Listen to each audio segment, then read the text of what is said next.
It's Broadleaf Bullies talking shit. It's Broadleaf Bullies talking shit. It's Broadleaf Bullies talking shit. It's Broadleaf Bullies talking shit. It's Broadleaf Bullies talking shit. It's Broadleaf Bullies talking shit. It's Broadleaf Bullies. We're live. We are live. Well, Hey. not live. Hey. We're something. Yeah. Yeah. Recording. Did you guys see the Matt Booth interview today? I did not. forgot about it. We were in clean mode. Yeah. you- Joe's yeah. staying at my dad's for a couple weeks to help over there and work with them. So it was a good day to, carpet clean his room, which was so disgusting. I can only imagine. Which my back is killing me now. I'm a very cranky bitch right now. He also texted me at 5:40 this morning. And because he's not here, I kept my ringer on instead of usually if I'm not on call, I'll turn my phone off at night so I don't hear like ridiculous text messages. 5:40, he was replying to a message I sent him at 9 o'clock last night of our new stickers, a picture, and his reply at 5:40 a.m. was, "I like the purple ones." Yeah. See, when I go to bed, like I said, I'll wake up to messages almost every day, either a text or a whatever. Yeah, and I respond first thing. I'm like, listen, you responded while I was, or you sent me a message while I was in bed. I'm gonna respond since you're in bed. But I put my phone on airplane mode before I go to sleep, so I don't hear it. But hopefully, well, in case of an emergency, I leave it on, and I text him at 5:40 saying, "Do not text at this hour of the morning unless it's an emergency, because the text alert will." I like the purple one. I like the purple one. Well, see, I think you can. I think the last model Apple finally got an update to where you could, like on mine, I can put it on airplane mode, but I can set certain people. It bypasses that. It rings or it dings. Interesting. So I'll have to look into that. Yeah. So there are certain apps that you can check that'll bypass your airplane mode. So you can put it on. It'll leave everything quiet, but if I have mine set to Jessica or Amber. Okay. If they call or text, it bypasses the. Wow. This morning would have been my only morning to sleep in, but Could you imagine I was if at Publix Jennifer, at 8:30 this morning grocery shopping. Could you imagine No if one was Jennifer went there. through the whole process of specifically going through and handpicking those who could get through her airplane mode? And it's still Joe, it's still 5:40, and it's still I like the purple fucking sticker. Yeah, that would have still been a fail right there, Yeah. Well, that's just when you should be able to set something up, like the message, and then it gets kicked back to Joe real quick. Are you sure you really want to send this message? Do you really want to wake your mother up at this time when it's not a work day and I'm not on call? Yeah. I have a question though. Why was he awake? Because my dad is at the bagel shop on Saturday and Sunday mornings, and he worked yesterday morning with him as well as this morning. Okay, So gotcha. Are you that's on why. fire? Yeah. No. Are you in an ambulance or at a hospital or bleeding? Yeah, he's staying with an old guy. He gets up at 5 o'clock. He has dinner at 3:30. Joe's in bed at 7. Pretty much. It's yeah. He's been working. Yeah. Yeah. Tan. Huh? He has a nice tan. He's been doing outside work with my dad, and Oh, okay. I was He wondering, like a tan from the bagel shop. well, Is the bagel that's it. outside? Yeah. It's an open bagel shop, Yeah. Kevin. It's from Okay, the yeah. fire. That part of the story eventually creeps into why he has Oh, okay. this tan, Yeah. like the dog stories and Yeah, it's funny. Like we'll just hear bits and pieces. Like we went to North Carolina, as you guys know, yesterday, just for a quick day trip, and we stopped at the bagel shop just to say hi. Also for me to spy on Joe to make sure, since he's not vaccinated, he's wearing a mask. So we walk in, and my dad goes, "The dog came in from next door and didn't even know us." And Carrie and I are looking at each other like, why is there a strange dog in their Jen house? I can honestly say you just don't interrupt me. So she interrupts and I'm like, Jen, wait for the rest of the story because I have a feeling he's Tarantino in this whole story. Yeah. And then he goes, she only goes to Joe. So here's a dog coming in from next door, doesn't go to them, only goes to Joe. So it's almost like create your own storyline of which way is it going to go. It's like dealing with like Mad Libs. You ever do Mad Libs? Yeah. It ends up, it's their dog, Molly, who no longer wants to hang out with my dad and stepmom, just wants to be with Joe. Why the dog was next door coming in, I don't know. Still don't know that answer. Don't care. But it ended up being Molly, who was their dog. It was visiting the neighbors. Yeah. I assume so. Sure. Just strolled on in. Show. Kevin. So, tell us about the show. Yeah, I want to hear about the Matt Booth show. Yeah. No, I won't spoil it. It was a good show. You can spoil it. He had those guys and then Melanie on their toes. I'm telling you right now. And Yeah, he says things that you just all of a sudden are like, whoa, I didn't expect there was a couple of open-ended, and he's like, ooh, that seemed to be open-ended. Let's go here with that answer, and Like what? Give an example.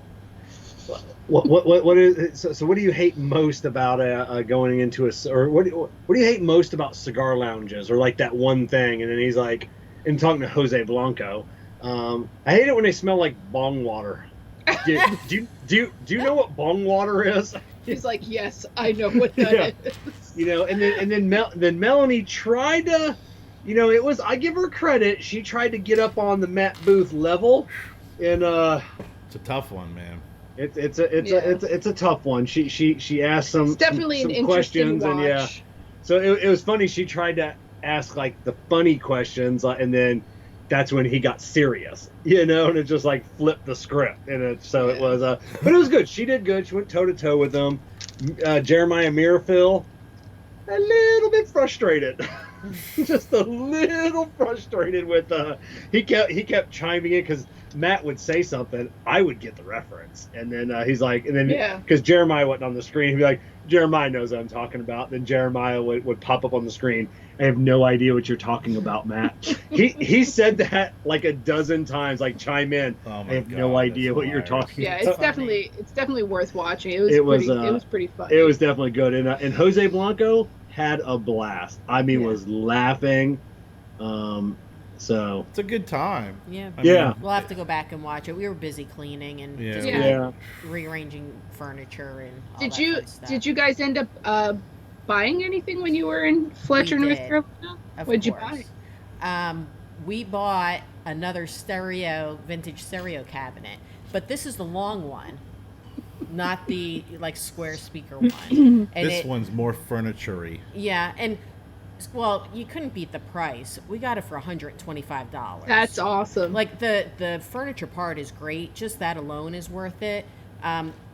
When Kerry and the guy who was helping putting it in our car, our SUV, put it on its side, the whole freaking record player falls out and the thing weighs a ton. The whole record player guts of like a 1960s record player. Ooh. And then when I picked it up, I was like, this is the record player from the other stereo that we have is plastic, and it's modern, and it sits on top of a 1932 record player or stereo, and it works.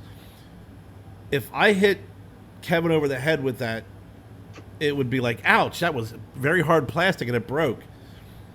What came out of this stereo, Kevin would be dead. I mean, it's heavy. That thing, I think, gave most of the weight to the stereo system itself. Well, was it in working condition though? No, okay. I don't think They it didn't is. think it was in working Yeah, condition. that plastic back then, Bakelite, was durable stuff. This is metal. I'll take pictures of it and send it to you later. Yeah, it's beautiful. I'm saying the other stereo that we got, the guy modernized it. He gutted it, put a whole new modern system in it, and then put a modern record player on top that's all plastic. This is everything's OG. The original. So There you go. It's the dog from next door. That's the new one. Oh, is that? Yeah, that's the dog from Skylar? next door that's visiting. Well, we're gonna call her Sky. Sky. Yeah. Sky's the limit for the macho man, Randy Savage. Sky and Stella and Sky. Okay, did you guys get them? Good job. Come on. Okay. See, this is all original. Everything. Put a muzzle on Yeah, that this is dog. all original. Everything. I mean, it's freaking. When it came out, and I disconnected the wires, I was like, Jesus. But the caning on the side and the front is perfect. There's a couple, obviously, wear and tear because it's an old cabinet. But it really, for $125, it's a steal. It was 200, and we were down there, and I said, Jen, go up to the lady and say, what's the best you could do? I don't like negotiating. I don't like negotiating. I'm in a store. And I I feel said, weird doing it. you're not negotiating. You go up, you ask that question. So we went up, and she said, what's the best they'll do on the stereo? Or cash offer. And cash, they said 125, and she looked at me. I said, that one question saved you $75. True. It Yeah, did. I mean, it'd be different if you just say, "Hey, I'll offer you $100." When people do that, then but when you just said, In the antique stores like that, you always say, "What's the best you could do?" Because you know there's some wiggle room. If they don't come down low enough, you could say, "Look, I got my buddy he's worked with the Enterprise said his dad used to do this technique, and he used to always carry X amount of money with him, but he always carried like an extra 1,000 in his shoe." Just in case. And he said he would go, you want $1,000 for that? I got $600, and he pull out his wallet, $43, and he'd pull out his pockets and go, and empty pockets. That's all I got. I'll give you that. Yeah. And empty pockets. So you can pull the empty pockets routine if and see if they'll go. It was a great place. It's not like we were in a department store. I understand you can negotiate. I just always feel weird asking. But we did have cash as well, so I figure, you know what? A lot of times if you do cash, they'll definitely go lower on a price. But it was called Garage 25 in Fletcher. Really neat stuff in really there. nice. And I love Fletcher, North Carolina. And that freaking cafe that we first went into, PB&J's, oh my God. Seriously, the best quiche ever. Yeah, good food. It was fantastic.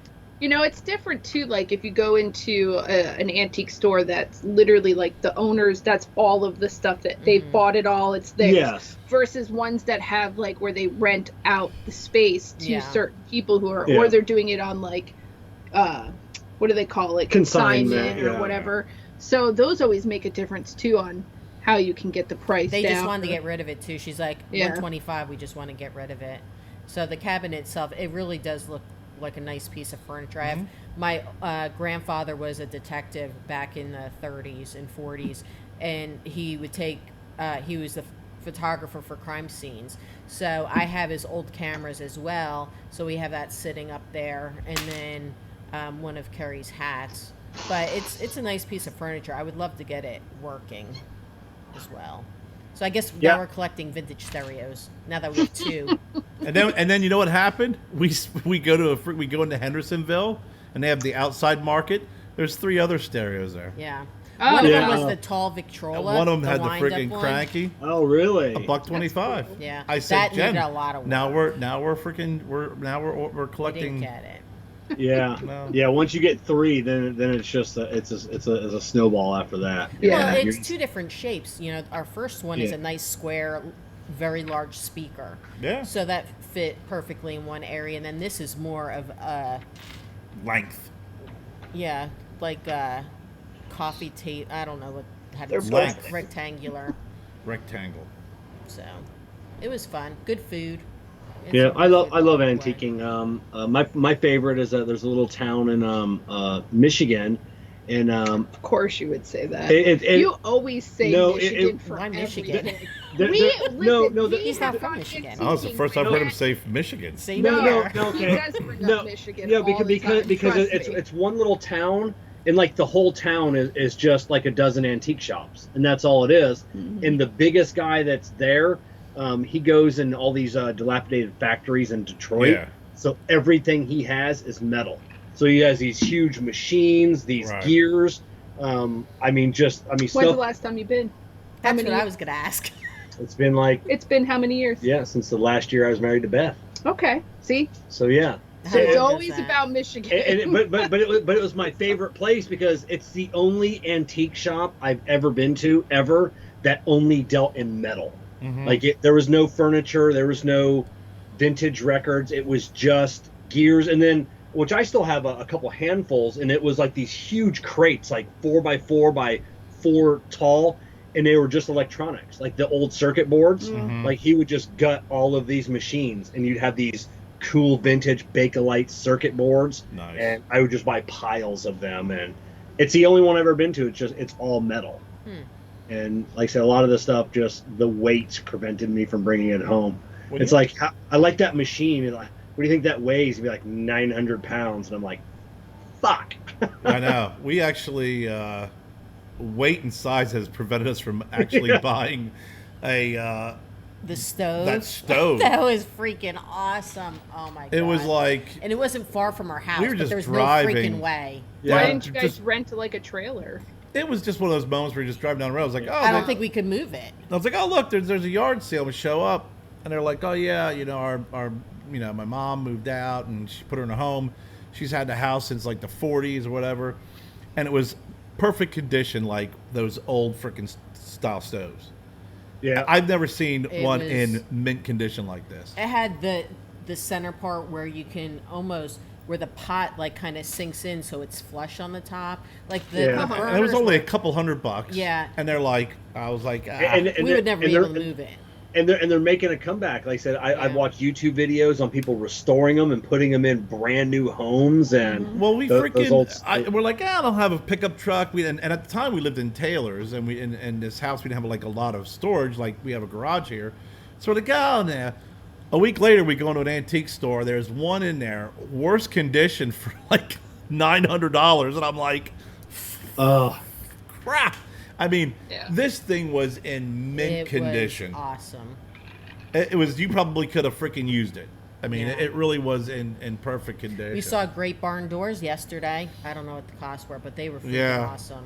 yeah, we saw the ones you sent us the Yeah. pictures of. Yeah. Those were, I mean, those They were doors, huge. depending it, as long as they were in good condition, I mean, those are $1,000 a piece. Those vintage doors. Yeah. Yeah, I'd have to go Or over. I would have more. had to go over and like see how much water damage was done since they're outside. That's what I couldn't tell, like on the ground level where they were sitting, like how much was. Yeah, and also know. depending on what kind of wood, like Yeah. because that what is it, the wormy chestnut wood and Yeah. stuff, like you can't ever get that. Like Yeah. it's almost like non-existent. And if people like have dilapidated barns and stuff, they pay good money for that wood. They make frames, they do like tables and stuff out of that. I have a friend whose mom takes pictures of like wildlife and horses and stuff, and then they use the old barn wood and make frames for it and stuff. It's pretty awesome. Yeah, they. I'm trying to think that those pictures, because there was 3 areas. Yeah, so the 2 I sent you were propped up, and then there was actually a stack of them. And when I looked at the stack, they were looking a little Oh yeah. like. If you probably would have picked one up, it would have just had that look, would have crumbled, right? Yeah. Yeah. But these Yeah. other 2 look pretty solid, up They there. look pretty good. I'd love to just go for a drive and you just find the unique finds and We got to just go these with that little freaking van like those guys from freaking American Pickers. Pickers. yeah. Well, that Yeah, could be and part of our Bullies RV trip. Yeah. Finding the- these. We'll go to Yeah. Michigan. Yeah, well, we could yeah, start in they're- Michigan and then drive Because they down. have so much there. No, yeah, no. You just gotta see the one guy. The one thing that he had that I always wanted, which I didn't know what I would do with. He had an old Franklin stove, and I'm like, I don't know what I'd do though with that in Florida, but I'm like, that'd be kind of cool. I don't know what that is. Oh, just the like the wood burning. Oh. Oh yeah, the big cast iron. Yeah, old yeah. wood burning stove. People still have Yeah. them. Oh yeah, yeah, And I use know. them, Yeah, especially in, like a yeah, log cabin yeah. or whatever. Yeah, his was just one that another one pulled out of some factory, and it was so cool Oh, and my beat gosh. up, but yeah, another one of those. It weighs 1,000 pounds. Yeah. Yeah, There's no way of moving that shit. forget that. Got to get a crane. Yeah, I know. But yeah, the pickers, you don't see the U-Haul that travels behind them. Exactly. They Oh, just yeah. put the little stuff in their van. Yeah. So this is episode 3, season 2, Yeah. Yep. and we got to All do right. our intro. All Yeah. right. I'm Kevin. I'm Jessie. I'm Kerr, I'm Jen. and we are The Broadleaf Broadleaf Bullies.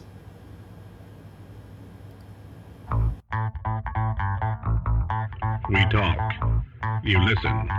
We're the Broadleaf Bullies.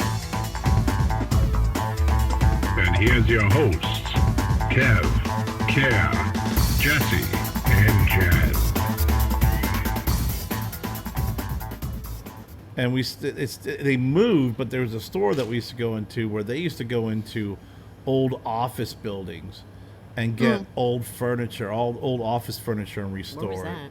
The place that we used to go down to in East Greenville, or wherever that was, West Greenville, when they moved it.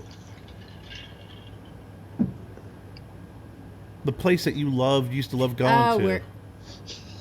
No, I don't know. There's a lot of them. It's in West Greenville where they're building everything up.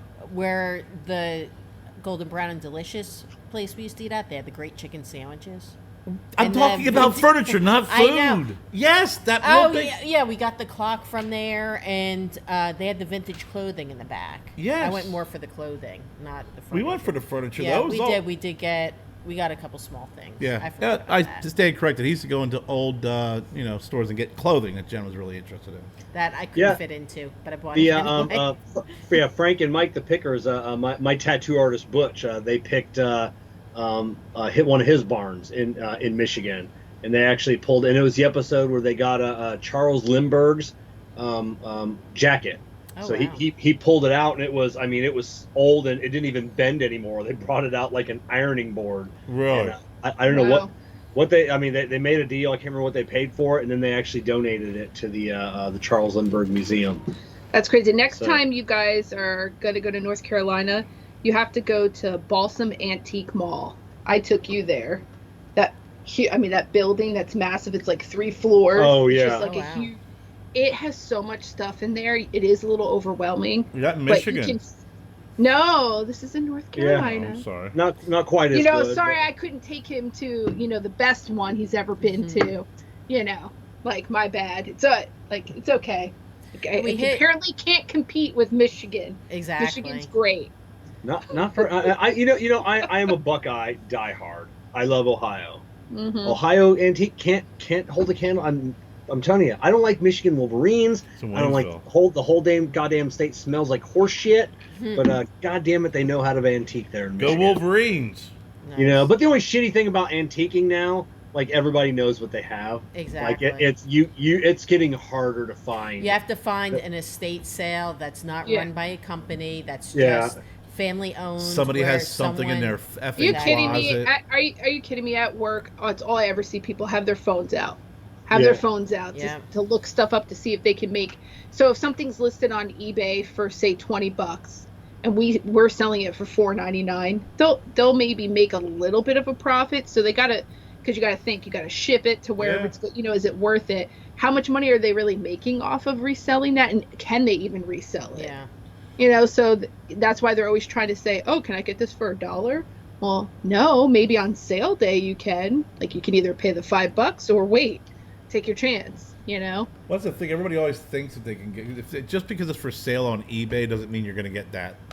Oh no. yeah. We do. We tell Joe and the kids all the time. It's like, that Star Wars toy maybe $30 on eBay. Yeah. But there's a reason why it's been on there for freaking 3 years. Yeah. Well, that's just it. You got to see what the sellers averages. It shows you all that stuff, how much they actually sell. Yeah. And all that stuff. But we have the shop Goodwill, which is also nationwide. All Goodwills are hooked up to this. But our books and our media sell really well, records. So we have no way of scanning. Any vintage record does not have a scan bar on it, at all. So you actually have to know what you're looking at. Yeah. And we have probably sent the Beatles White Album twice, in my whole time at Goodwill, 10 years. I've only seen it twice, and each time it has sold for $1,000 a piece. Wow. Yeah. Because there's collectors out there that are willing to spend that, and I'm like, my dad has an original Beatles album. Does he really? Yeah. My dad has. It's worth, believe it or not, that's worth quite a bit of money. He's got an original Beatles album. He used to have I don't know if he still has it, but he had an Elvis album signed by Elvis. Oh, how cool. And I remember, messing around with these different albums when I was a kid and playing with them. I remember the Eagles. the Beatles album is like this thick, like it's that old school, like like a book, like freaking. If you dropped it, it would never break. Wouldn't even think about breaking. That thing is just huge. You probably, if you had a flat tire, you could slap it on your car and drive down the road with it. But he's got a pretty good record collection. My dad does. So, Sly and the Family Stone, you know, Kenny Rogers. My mom's got all the Conway Twitty and Aaron Neville and shit like that. But but you're right. You have to go into. We went to an estate sale a couple of years ago, and they had the old 70s ceramic Christmas trees. Oh yeah. This was North Carolina. Yeah, where it's all making like a comeback, right? And you can they're a freaking fortune, and they're selling them for like $20 and $40.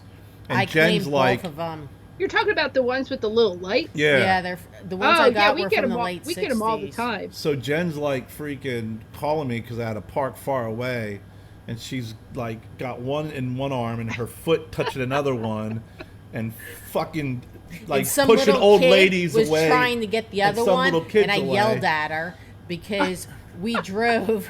We got up early on a Saturday morning. I found it online. I was determined to get both those trees because they were huge. Like the one goes for almost $400. It's in mint condition. The date's on the bottom. My grandmother had one. My mom had one, but the one that we got is like really huge. I've never seen a big one like that. I have. We have gotten so many different kinds, and we normally sell them like online because we know they're worth money. Mm-hmm. But even just the pieces, even if you don't have a full set, people buy it because pieces break, like the little lights. Yeah. So you can replace those. So if the tree was broken, we would take all the lights out, bag it up, and then sell the bulbs and stuff. Especially the people originals. go ape shit. Yeah, people go ape shit. You could get replacements now, but they're all plastic. They're not that original freaking glass. Yeah. The detail in the glass too for the bowls is so cool. Yeah, we found some neat stuff at estate sales. Yeah. There's been some pretty cool stuff. I mean, there's been a lot of duds we've gone to, but it's just fun going. This antique store was kind of like one of those antique stores that's a mixture of antiques, but then some of their own stuff, or and then remake or like, craftsy shit. You know what I mean? Like. You'll go, oh, look, there's a 1938, crystal set. And then next to it is like somebody who made a freaking, glass, a wine bottle holder out of a bunch of nuts in it to make it look like a monkey. That's not an antique. I think the worst ones that we've ever gone into is where, I mean, it's not a bad thing. I mean, local artists and stuff, I get it. They want to put their stuff somewhere. But it's like thrown in the oddest spots throughout. You're looking at something kind of, like you're interested in, and then there's like all these magnets that somebody made, or all these soaps are on the actual piece of furniture that you're thinking about purchasing. So it's like that's for sale, but yet someone's crap is all over it. I gotta move the oatmeal soap. Yeah, it cracks. The oatmeal soap display. We went to 3 cigar shops. Yeah, we did go to 3 cigar shops because of cigar shops. We went to Hendersonville, and Hendersonville is a really cute town. Main Street. We used to go to Hendersonville all the time, and there's one small cigar shop in Hendersonville, Sir Tom's, and it was off the main street. It's been there since like '73, and when you go in, it's it was a little dated, but why didn't you guys go to Chimney Rock? Is there a cigar shop there? Yeah, he's talking about. No, I know he's talking about, but I'm just asking, like, why didn't you guys go and like do some hiking? Because he's talking about a cigar shop. Yeah, we didn't. We do sometimes I take the drive like I had around. To interrupt him for a second just to see if I could get him going. No, because sometimes we do go to Caesar's Head. Like we'll take the drive through the mountains, and then we kind of come back down the other way into TR. But you know what the best thing about Caesar's Rock? You know what the best thing about Caesar's Rock and Chimney Rock Park is? Nothing. They don't have cigar shops. Yeah. So why are you getting all pissy at me, Kevin? Oh my God. Thank you, Kevin. Kevin wants to hear about the cigar Thank you, Kevin. shops. Because I do the same for him whenever you guys try and get him going. Yeah. Did you find some good deals? Well, here's what was crazy. No, it was very expensive. Here's what was crazy is that, this little, and every time I would go into a cigar shop, the same little old guy. Yeah, I've been here since 1973, 75, whatever. He worked there. So we pull into Hendersonville. We walk up down Main Street, and Jennifer's like, is that a new cigar shop on Main Street? Casablanca's. Now, they opened up a cigar shop up in Asheville.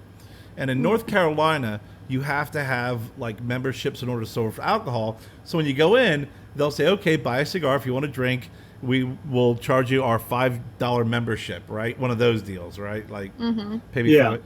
So here's Casablanca. Kevin, around the corner from the other cigar shop. 4 stores away. It's on the corner. You go down the street. There's Sir Right there. Tom's. Literally 50 feet. Is the town big enough to have? No. No. In That's a little Casablanca, odd because the one it that's was in beautiful. Asheville you went to. Yeah. So Yeah, it's Let me tell you, it's it was beautiful. I couldn't go in because You walk in, it's beautiful. Cigar, they have the humidor. You go in the back, they have an outside deck, an outside lounge. Really beautiful place. And then we went down to Sir Tom's. And I said, now you're going to be able to see the difference here. You go into Casablanca, it is literally like 95% your standard, usual suspect cigars, right? Yeah. And then you got to this really small little freaking area, which they had. It's a shame that they put those in the corner. Nobody puts Ezra Zion in the corner. Really Nobody puts Ezra Zion in the corner. But they did. They did. It was Ezra. They had Ezra Zion. They actually had some of Sam Lucia's stuff. Oh, really? Wow. They had like 4 a or couple 5 of his. They had some of the Skinny Monsters. Yeah, they had three of And theirs. they, not a great selection. And they had some LCA stuff too. They had like the chai tea and a couple other things. So it was like half the size of my humidor area of this. I mean, it was very small. It was like a cubby hole for boutiques. And then we went down to Sir Tom's, and it's like Alec Bradley, boom, boom, boom. They had, oh gosh, what was the, who's got the, fuck. I don't know. I lost my train of thought. I The couldn't tell you. Chupacabra? Oh, that That was co- crown heads. No. This is Cabrelas. They have, Yeah, I thought the Chupacabra was. was that Crown Heads? Oh no! No, it's they not. Did, It's Crown Heads did the other Mexican dog. Yeah, I forget what the name of. Yeah. I don't know why none of that. I was just really surprised by, I've been purchasing depending on what the band looks like and the Gitchy names. Esteban Carreras. That's it. Oh, okay. Like So they had all their cigars. They had all their freaking unbanded stuff. I mean, they had Matt Booth. They had freaking just a completely different style. Then they had their Fuentes and their Padrones and stuff Of like course. that. But they completely, like, when I walked in, it looked so different. And you could tell that they probably up in their game because of the new place, because this other shop was very old and very kind of dark and dingy. Still dark, I just don't know how they're going to survive with the other place. but they opened up a bar in the literally back. a stone's throw away. They built out their humidor. They really Wow. cleaned up the front. But the other place was it was like night and day. So, which Ezra Zion cigars did you So- find? Now you're interested in the cigar. So- I we was got- always interested. So I didn't get picked any. I out went to the- I didn't get any. I went to Chimney Rock Park. So I picked up the Good. Did you fried enjoy chicken. your hike up that? Yes, I he did. did.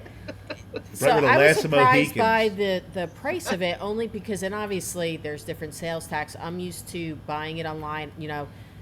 You get the email. I'll get the 5-pack or certain ones that are older to kind of just put together something for Kerr. But to see what the individual price was in They got North overhead. Though. Carolina, Did you see that store? yeah, it was $17 for the For one- for the fried chicken. Yes, Just the one stick? the one stick. I was like, No. whew.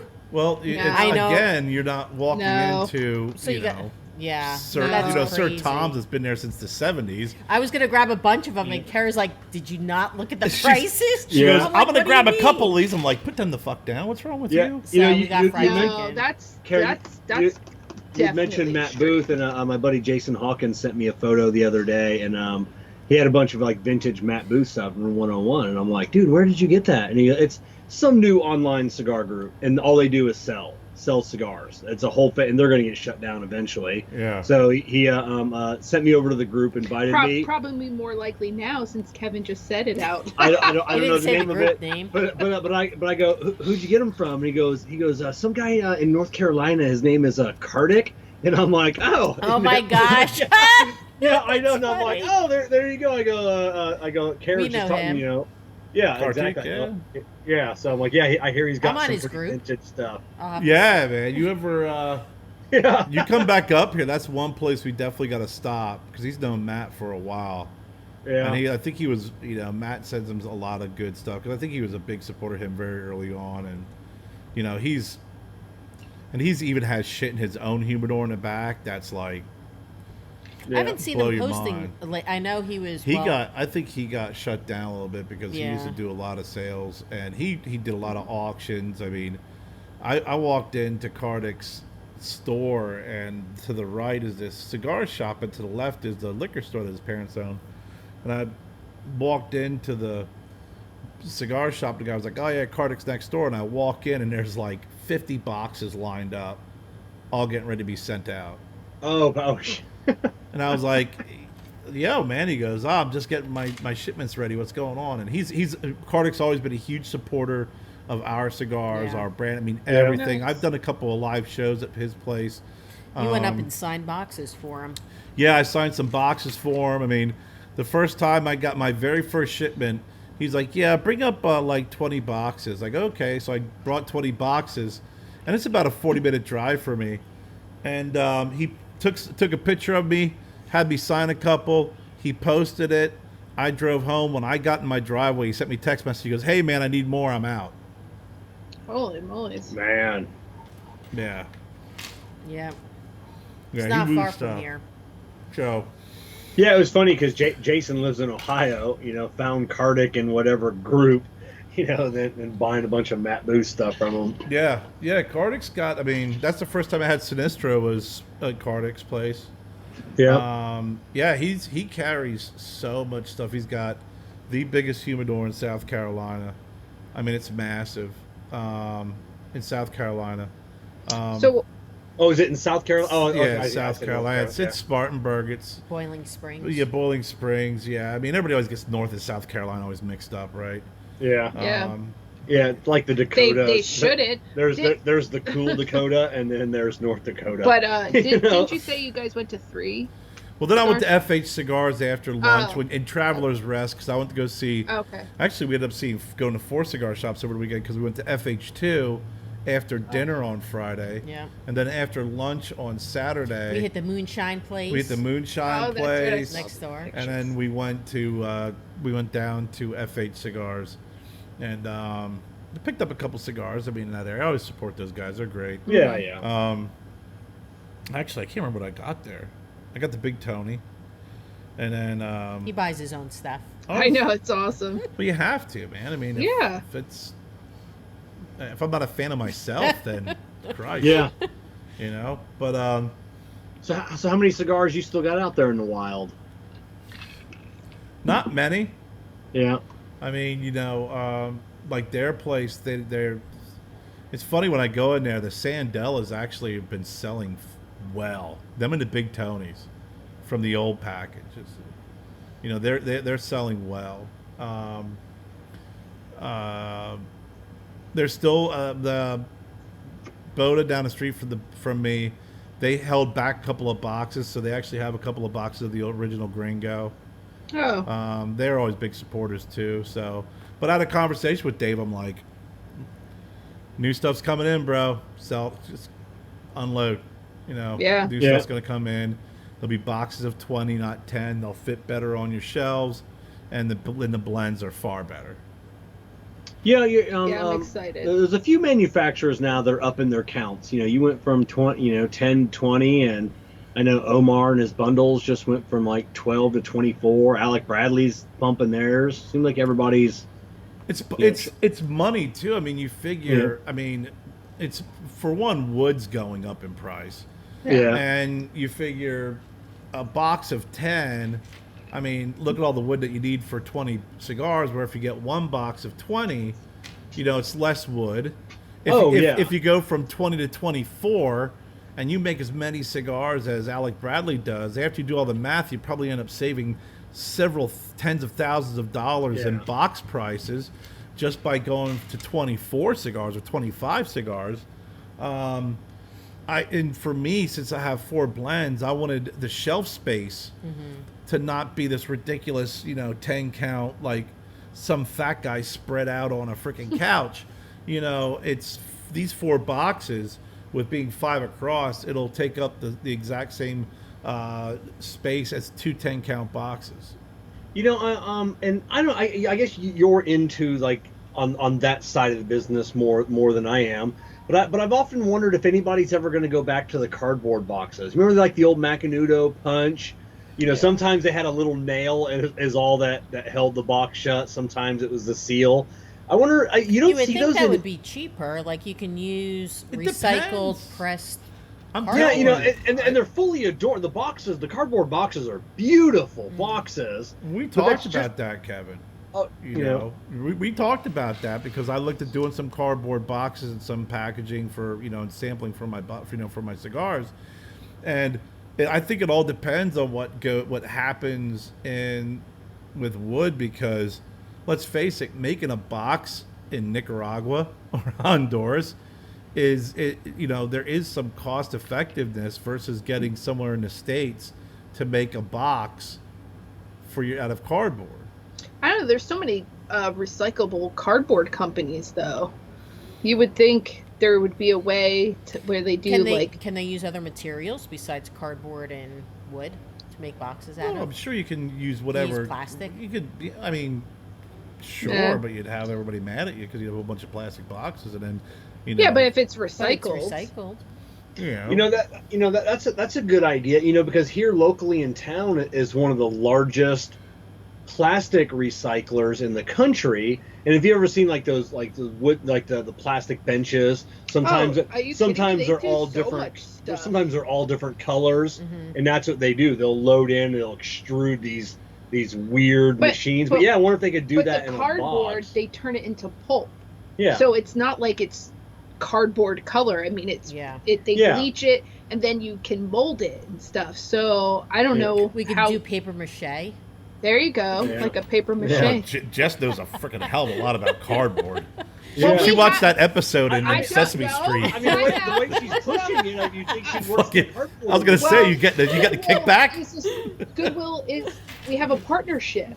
Okay. We recycle cardboard. We recycle old computers. We recycle. But you're talking like you're on the assembly line of the whole process of. I'm sorry that I care about the environment. My bad for the people who don't recycle. I forgot. Well, no, I mean recycling's one thing, but it's like I'm not going. Hey, I'm going to make mine out of aluminum. We send our boxes because down to after the cans leave the freaking shop, what they do is they smelt it down, and then there's a big casting. We can send our bottles and cans down to you, Jess. That's fine. And then Kevin can make stuff out of it for you. That's fine. I've made my own paper too. I've seen because it's she's fun. awesome. It was fun with the kids and stuff. It was such a cool project. I did that at the Franklin Museum with the kids when you were working in Philadelphia. We made paper. I love the Franklin Museum. That place is awesome. We did that in Philly. We did make paper that day. But you were explaining like that whole little thing in Sesame Street of how they show how paper's made in the pulp.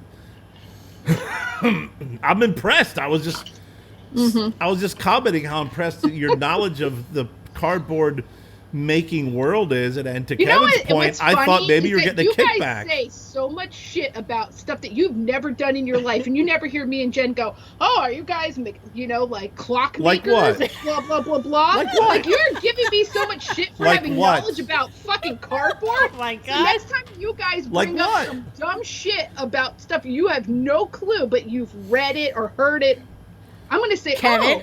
Like you guys what? know so much about that. Wow. I'm shocked. I was complimenting you. I am shocked. Let me tell you about this clock I just bought.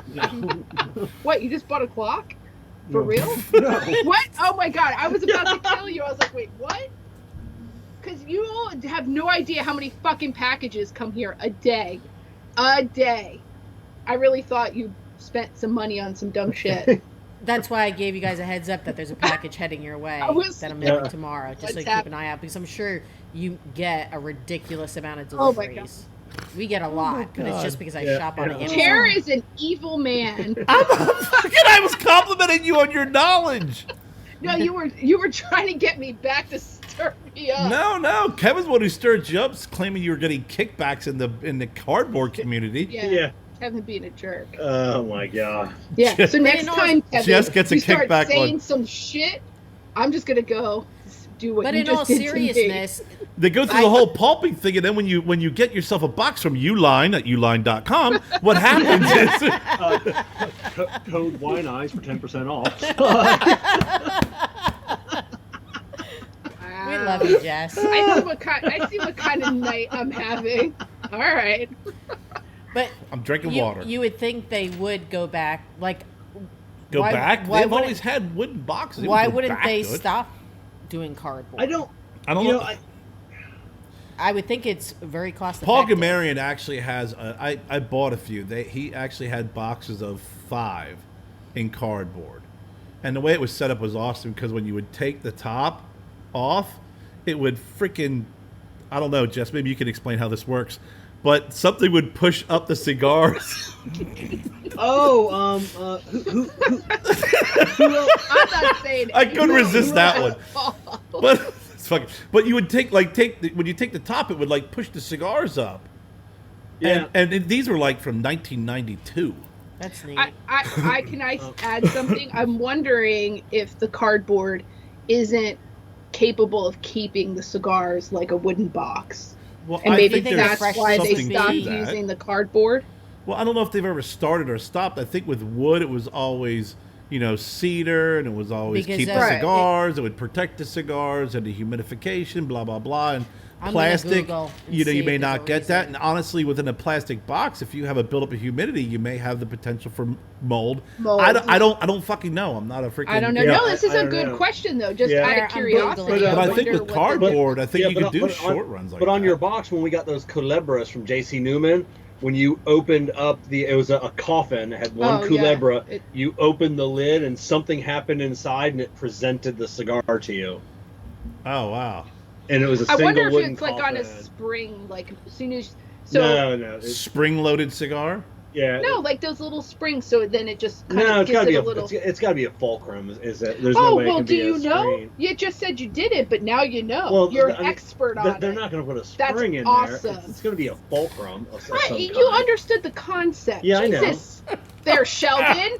Calm down. So, but yeah, I mean, Jen's on it's that spring, Kevin. Hey, I got that cigar. Whoa, there it is. No, people are just also asking why shoots up at you. No one seems to be able to give an answer of why they're not using cardboard. I mean, when I first started getting into cigars, all your Macanudos and Punch, they all came in 25 count. Just wooden, and I think I still have some wooden or some cardboard boxes. Yeah, I've gotten beautifully adorned boxes. Oh yeah. I mean, Paul Gamarians are great. I've seen a couple other like that, and you can still even get some of the little cigarillos, and they do sell Opus X in some really nice tins as well. Really, an Opus in a tin? An Opus X actually, it's a. You know how you can get the travel humidors. Yeah. That you put 3 in and then the leather thing. Yeah. It's like that, but it's metal.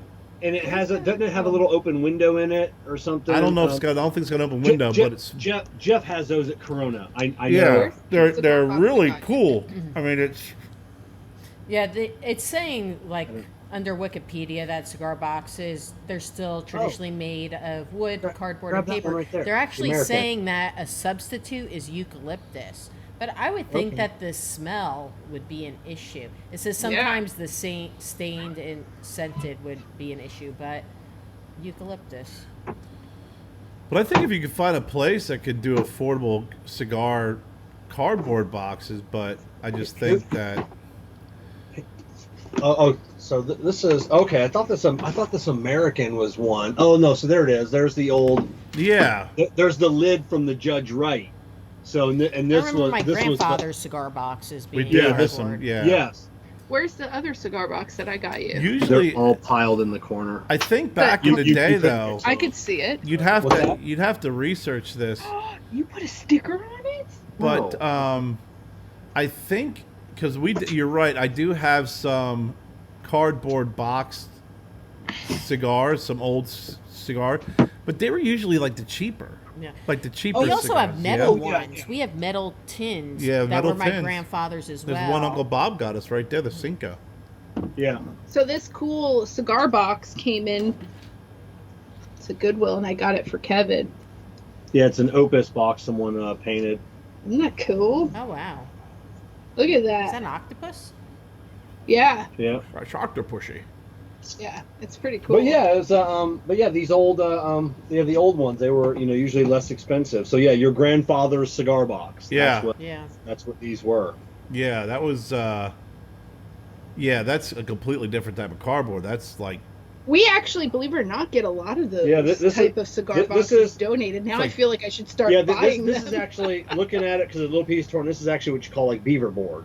So like what your pegboard materials made So it's out. not Right. actually cardboard. Well, it's even cardboard's wood pulp. It's pressed. Is it? Uh, You seem to know a lot about this. I do. It's wood pulp.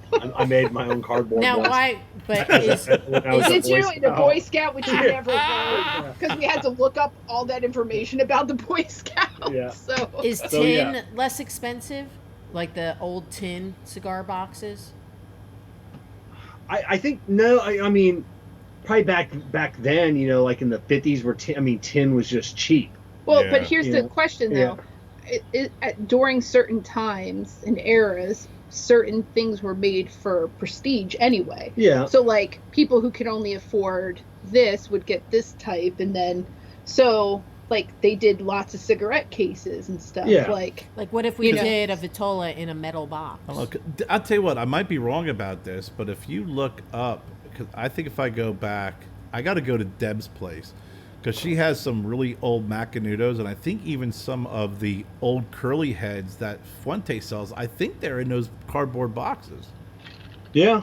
that's pretty cool. That would make though. sense for that Fuente Curly Head because that's like a $4 cigar. And or that's what I'm saying. A something. lot of them, like Phillies and stuff like that. A Yeah. lot of them are in those cardboard boxes. Phillies. That's the one. Yeah. that you're are right. that are the older kind of very durable cardboard, and they have like the whatever they use for the sticker because it doesn't have a hinge. It just Yeah, kind yeah, of yeah. relies on the. Yeah, It's like that, tape. that's why this Yeah, one it's like is torn. It's like a Right. tape. Because the sticker, and then like I said, sometimes you had them where Well, it's there was just a definitely not little sticker. little It's nail. definitely- Yeah, yeah, a little tack. a A little pin nail a little in it. tack, Yeah. pin nail or something. That's what kept it. Those you know what? The box of the very first box of cigars I ever bought, to be act as like filler cigars in my humidor when I first got my humidor. You want to keep your humidor at least halfway full. Oh with the yeah. So I bought the El Rojos. They're like freaking El Cheapos, right?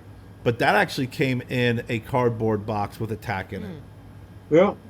Yeah, so when I put in cardboard cigar boxes, Phillies was the first thing Yeah. that popped up. I'm just wondering if that would be something cool. I think it's maybe actually the kinda industry. cool. There's got to be. I mean, because they were I think all it'd be produ- really retro, like the whole. Oh, you know what? That would be Old is cool with new. your new retro logo with the Stogie Rose. There's Yeah. a whole bunch on here And that then, are really cheap Click on that that are picture right there. that are retro. Oh, that's cool. $17.95 for a lot of three. Screenshot that and send that to Jen. I That's love actually that. I really love that cool. Wim pen. Or William WM Penn. pen. Yeah, William Penn. Yeah, I think I- Perfecto. What a I'm just Perfectos. I'm just Yeah. gonna send her the link so she Okay. can actually click on it and not have to work for Excuse it. me. Thank But- you, Jess. That's the nice thing to do, Yeah, Kevin. Unlike because Kevin, family who members do that screenshots to us. They the send us shit screenshots out of instead of sending us the everything. website. That drives me crazy. Kevin does it to me all the time. I'm like, oh, that's helpful. That's super helpful. Just click on That would be cool because I think like with your new Stogie Roads, like I said, to have like a Yeah. yeah. That's Oh, okay. Innovative. So on Amazon, let me click on this one. Let's see. They're selling boxes. $27.68 for how many? A 10 pack of Yeah. different ones. like I said, old Macanudo. Macanudo I'm gonna punch, send that- you this one too. Just But I'm curious of the wholesale cost of it versus a wood box. Or like a metal tin. Where's the camera? Here we go. Yeah. Like this is neat because it has like the hinge on the front. Yeah. But yeah, and it definitely seals well. That is cool. Yeah. Carrie's sister found this in an antique shop outside of Columbia. Says factory number 1730 something. Cinco, Philadelphia. I think I packed up my Hogomarian box. Try to always stay ahead of the curve as much as possible, or something new. I get bored with kind of seeing the same packaging out there. Yeah, and that's what I like to do. Like when we were in all the humidors yesterday, and just to kind of see what's out there. It's, obviously you do want to minimize the shelf space because there's so many other products, but you want it to be able to stand out so your eye kind of goes to it. I don't know. So for one vintage cardboard box, they're selling it for $10.40. But what's cool is on the ones. cardboard with the sticker versus screen printing. I mean, this is just your imagination can do. I mean, because Jess used to do screen printing. You're limited to how many passes. If you want multiple colors. I bet Lars would know about this. He probably would, and actually probably has a connection because he knows everybody. You're gonna have to move. I'm not. But definitely, it's an interesting thing. But that screen printing. I just watched somebody do like 8 colors without retaping. I was like, how? Without it bleeding. It was awesome. It came out. I sent to you on TikTok. I think it was like 6 or 8 different colors without retaping the screens. I was impressed. See, this is Robert Fulton. And this was South Carolina brand, but it's really thin wood. Oh yeah, look at that though. That's really cool. It's and again, it's got the tape. It's got the tape, no hinge, but it's really like. Yeah, it's the same like. Top it's weird because like that same picture looks just like the Judge Wainwright. It's pretty much the same material. That was Robert Fulton when he put a wig on. Yeah. But it's you can tell it's wood. But it's really it reminds me of those freaking airplanes my dad and I would try and put together, the really thin balsa wood. Balsa wood. Yeah. So like this thing here is so thin, but I mean, there's something to it. But what's really nice is like a lot of factories, like the factory I'm working with Chris, they have connections with a box factory, and it keeps everything connected because then it's like. If you have them shipped from Nicaragua to the U.S., then you have to pack them. You got to find someone to pack them here, or you got to find someone who's going to deal with cardboard. I don't think there's a place. I may be wrong, but in Nicaragua making cardboard boxes for cigars, it's. I mean, that's their craft, dude. too. I sent my fucking cigar bands down there. Now I sent the way we sent them. It shouldn't have been sent that way, but the freaking tax was like absurd, and that's the reason why it's easier to get freaking cigar bands made down there, and then they ship them over to this factory and they just use them. So it was like a lesson learned, but still, I mean the quote that I got from the freaking cigar bands and shit in Honduras, it was like, God Almighty. I mean, yikes. Felt like I was getting stuck up in a freaking alleyway. Like empty your pockets. Like, that guy had a parrot in his shoulder. He had a parrot in his shoulder and a patch on his eye. So it's kind of crazy when you're trying to think of different things. Because I remember talking to Kevin about thinking about like a cardboard 5-pack, and then needing to get it printed and. Kind of have like these sheets maybe delivered where it just fold here, fold there, plug in, plug there, and then like you got to wrap them, and it's. I don't know. I think it would be cool to do like a vintage box for like a limited run of something. Like I think it would just be that nostalgic part or something would be really cool, but it might not be practical for your everyday production type stuff. Or like for your Detour 2021, it's a limited edition non-barber pole, so something different. Stuff like that, though, too. I mean, it's... I get it. It gets costly. It's always like a catch-22, you know what I mean? Where it's like, you want to do it, but, if...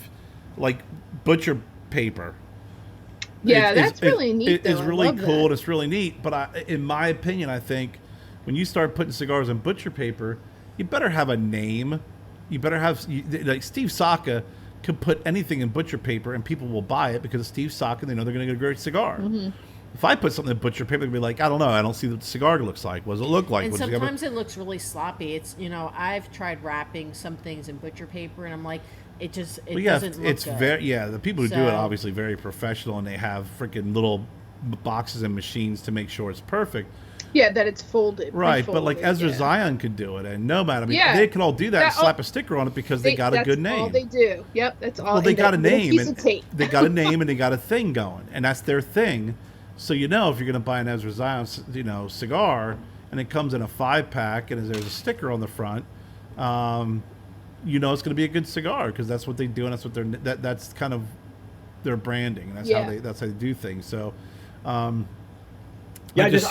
sent Steve a text. Is there anybody in Nika that still does cardboard boxes? I was wondering what you were doing. I thought maybe you were.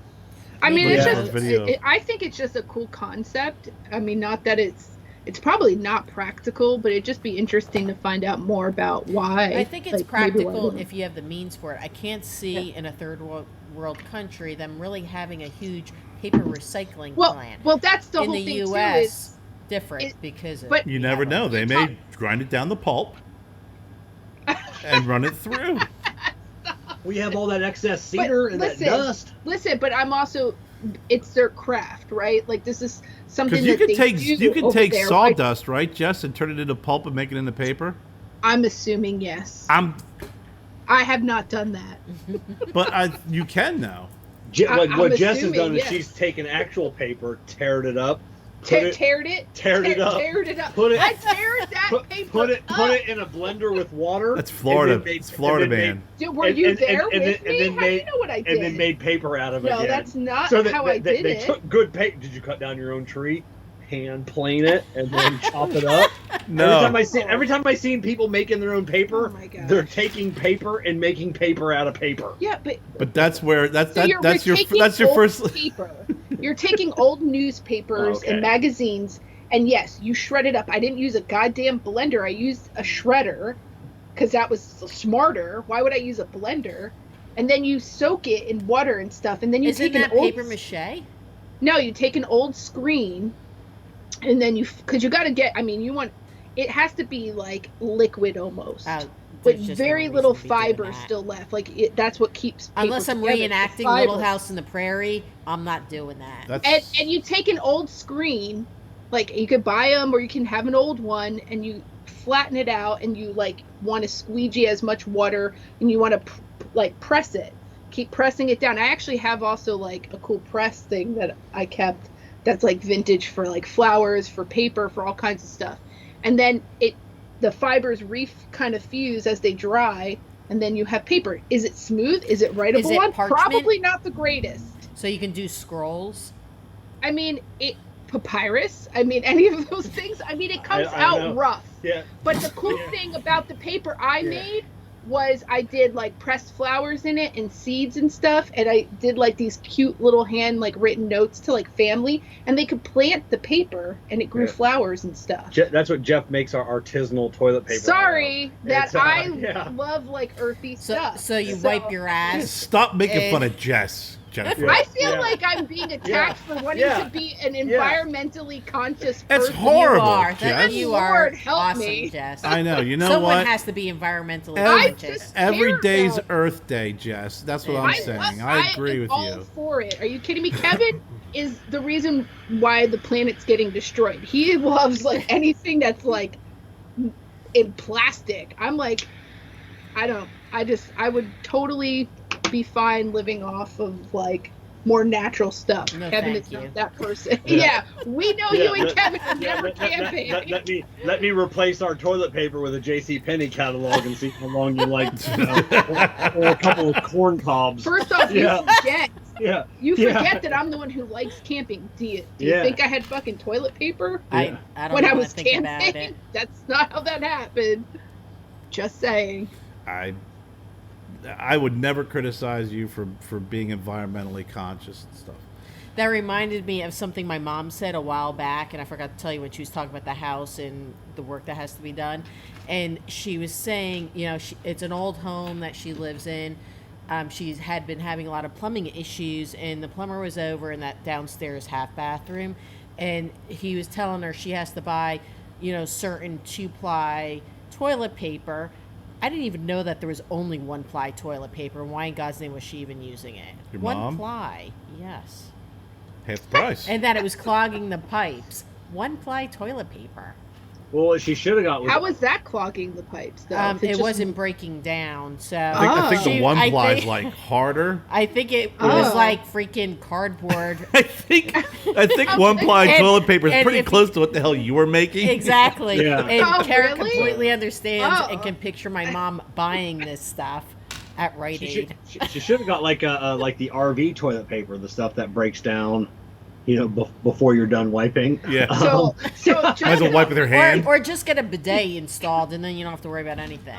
Here, I'll give you some ammunition to make fun of me some more. So when I was growing up as a kid, every single grandparent and even my great grandmother knew that I loved using old buttons, you name it, any kind of scrap of fabric. I would make all these different art things with it, and it was obviously abstract art. I wasn't making anything probably cool, but I was really into it. And so they would send me boxes of the rolls of the cardboard from toilet paper towels, old buttons, all kinds of stuff. Why would we make fun of you because of that? Because I'm waiting for Kerr to think of something to make fun of me. Why me? I'm the one who was picking up for you earlier. He's very So 1 crafty. year for Christmas? He's made a lot of stuff. I'm crafty. What 1 year for Christmas? That's all I got was an abundance of tape and cardboard stuff, paper. I was gonna. Kerr's writing it down. I'm like, Kerr, start saving up.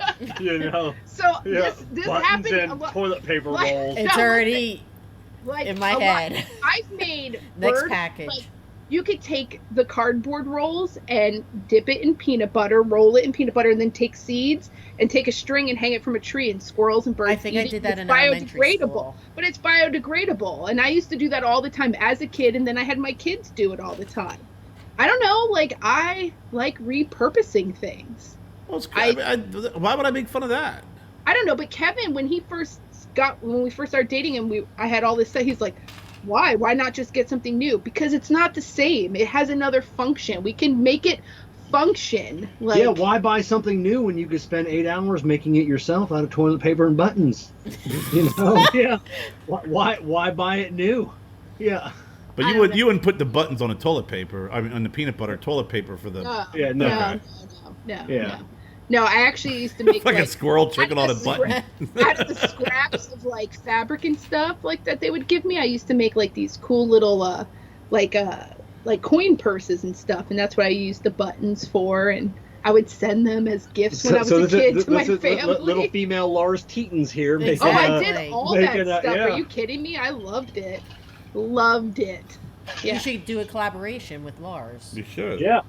Lars, I don't know, Lars and I, we could probably create something really epic. I think you could. Here, Kev, or you guys would just sit around and get high. And then there's that. That's a possibility too. Kerr has a wrong camera, Kerr. I don't know where you were pointing that to, but we can't see it. We can't see it. We can't. Oh, there you go. There's the camera. That's weird. That I know. I have the wrong. I actually have. That's my bad. No, I have the camera for the show on Ecamm, our camera for the laptop. The Skype still is not identifying the camera on So they're on the not laptop. seeing us straight on like that? They're seeing us like that. That's weird. I didn't know I'm seeing that. you guys. We're seeing you guys straight on. Yeah, no, they Not are. them, according to them. Oh. Look, Like they're the way they're they're seeing us set like that. So They're seeing us like that. I could see that. wow, that's weird. But when you go there, Yeah. that's like. Well, that's going because I have up. 2 cameras set up because the Skype is still not cannot pick up our camera. Is that a Crown Heads lighter? Yeah, Yeah. it is. I picked it up off the ground. But I was trying to show you the this is the buck 15 or $15. I think this is one of the Sam's. Oh, okay. Yeah. So all that for that. Wrong Yeah. fucking camera. Camera 1, camera 2. Camera 1, camera 2. This is honestly going to be like the worst podcast ever because we showed Why? we showed a lot of stuff. Like people were going to be listening in their cars. They're like, I can't see any of this. But we had stuff. Jess describing the process of Exactly. cardboard making, so they'll understand everything. Yeah, you can imagine that. Do we have a trailer to our last episode? We did. I just loaded it last night, so we didn't Okay. have a trailer. So yeah, we missed a trailer. We should No, do a not live we. We didn't do any of that. That was all. next Sunday. We busy should man. do a live show since it's Father's Day. Oh, Yeah. Kevin won't be here. Yeah, I will. I thought you were spending it with Amber. No, I'm coming home Saturday. I'm going Friday night. You're not spending Saturday night there and having breakfast with your kid? Yeah, we'll probably have breakfast Saturday. So you're leaving early Saturday? How are you Yeah. spending any time with her? Did I Yeah, we're gonna- say something wrong? No, we're gonna spend time. What time are you spending with her before you go to sleep? I love you. Thank you for letting me crash at your place. First of all, it is my quality time. Wow. with Poor Amber. Amber. You know, she's working all day. All day what? Friday? Yeah, So then is she off Saturday? yeah. So yeah, so we'll probably, maybe we'll do something. I'm not gonna waste her weekend hanging out What with do her you old mean man. waste her weekend? Well, if Kevin's back Sunday Whatever. evening, I'll be we back. could. We I should was do a under the live show impression and he try was that. spending So the day with if his- Kevin will be back, and we'll do the show live. I'm curious on how that would go. If we have viewers, and if so, like, I think it would be funny. It would be fun if they asked questions. Yeah. That Yeah. would be fun. Like it would just be Maybe we could have some like plans. maybe like a Q&A type of thing. Did you see when Brad was on the other night? Oh yeah. I finished up your show at Brad, and then like 30 minutes later, I watched. He was on Rocky Mountain. I was So I went over- dying because he's like, okay, you got me on the hot seat for 5 minutes. Ask any question you want. Yeah. In yeah. my head, I was like, And Lars. then Lars, how many times a day do you masturbate? You know, He's like- you know. He's like, what was the first time you had sex? And Brad was like, With my wife. I'm not gonna answer that. Yeah. Note to self: never say go. Never say that. Never say, Lars, ask any question you want, and I'll answer it. Yeah. That's funny. Yeah, it was freaking pretty You know, comical. Matt is just such a good. Did I just say Matt? You did. Brad. I Yeah. meant to say Brad. Brad is such a good sport. I think I have Matt Booth on my brain because we just watched the Matt Booth. I can't wait to It's see. on my brain. I can't the wait to see kooky what Matt stuff. does with my sunglasses. That's gonna be. I sent him 2 pair, so he's gonna gonna bling adorn them. them. He's gonna bling him out. You know what's crazy He is, though? yeah. Is does he realize they're like just Plastic. like cheap plastic? Oh, I safety told him that they were glasses, like. right? So I told him, I said, whatever. You call them sunglasses like they're well made. Like you have a box of them because they break. I mean, even a $1 cigar is still $1. I'm Still sorry. cigar. Yeah. No, but I'm saying like Yeah. you're gonna have. Can you detach it and put it So on any of them? That was the thing. So everything that he made, any medallions, they'll be held on with a drop of glue, so I can pop them Oh, off. okay, then So that's worth Because it. I told him, I said I go through about a pair a month. Yeah, so, that's why you I was know, like, you're yeah. gonna have him make this, and then you're never gonna wear those Yeah. particular glasses. No. So yeah, so we'll be able to pop off the jewelry Oh, and then okay. put a drop of glue or hot glue on another So pair. it's like a grill for your sunglasses. Yeah, I don't know what he's gonna do. It's I can only yeah. imagine what So- they're gonna be like. That's Some gonna sort be- of metal overlay. No. I no, know. like No, a little no, like, like char, Jen. like a charm. No, like Jen, your glasses right there. You see that little piece Oh, on just the side? on the side. Yeah. So we're gonna do like two like 2 pieces, one on each side, and then possibly like something like right in the middle on the nose bridge. You need to have like dollar signs on those glasses, Kerr. Kerr, did you get that? Or did you guys watch that TikTok I sent you? The Macho Man with the interview. Was it in our group? The interviewer. He's talking. He goes to take off his glasses and realizes he's not wearing glasses. Listen, you know how many times I've had my glasses on top of my head, and I'm like, where are my glasses? And then I'm like, right there. I've been in the shower before, and then go to wash my, and then the glasses are on top of your head. Really? That's funny. Yeah. I've done reviews when someone will say, afterwards, hey, what's up with the 2 pairs of glasses? Yeah. I'll have a pair on my hat and a pair on my face because I can't find them, so I go out and get another pair. That's awesome. Oh, yeah. Like, it's funny, like, how we don't notice certain things that are right in front of us. You're just like, where is it? Where is it? It's like someone else could walk by and be like, what's going on with that? Kerr's going to bring back a new style, like the like Flavor Flav with the clock. And it's just stuff Mini Pearl? The Mini Pearl look, right? Yeah. This is my Bob the Cigar Guy Merry Christmas 2020. Nice. We do have some new awesome promo merchandise, which is heading your way. So who knows? We will have to start. I'll bling one of your glasses, Kevin. Yeah, there you go.